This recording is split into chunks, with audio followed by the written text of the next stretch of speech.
I'm Pak Kopi and this is Coffee University. This video is about a Moka Pot. And a Moka Pot is a way to brew coffee. A Moka Pot comes in various forms. It's also known as a Stovetop Espresso. Here are two examples. This one's stainless steel, this is aluminum. Actually, this design works better than this one. I've tried them both. So it doesn't matter what design, stainless steel, aluminum. If you can get stainless steel, I'd recommend it. Basically, I'm going to show you how we do this. And in my opinion, the Moka Pot is a step up from a French press. It will give you a more intense flavored coffee, and you won't have the grinds. So what we do is we take our fresh roasted 100% Arabica Kintamani Bali coffee that we just roasted in 4 minutes, cooled to room temperature, and we're going to grind it. And the grind setting we're going to use on our burr grinder is 2/3 of the way to fine. It's not all the way fine because that will tend to plug it up. And the finer it is, the more intense the coffee will be.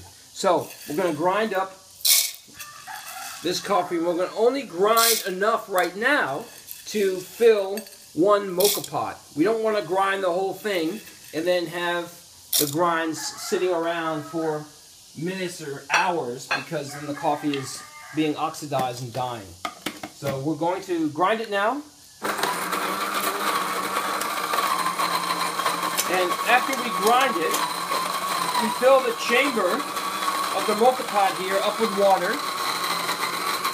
And it goes up to where this release pressure valve is. That's how far we want the water up there.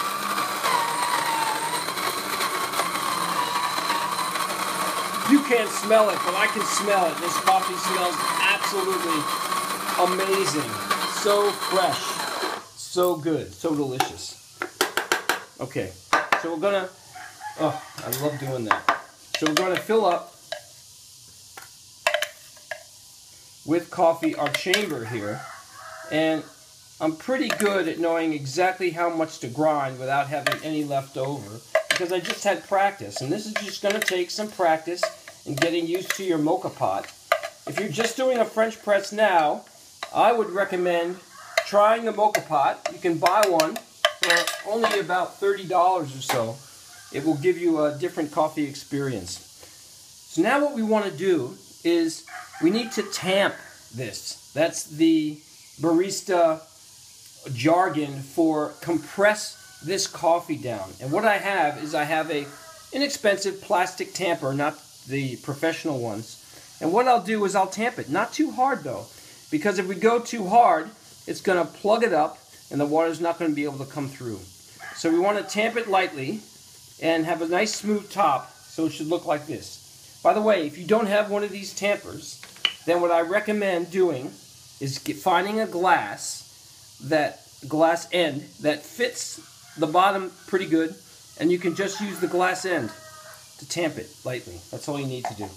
Okay, so now what we're going to do is put this on, heat it up, and start the brewing process.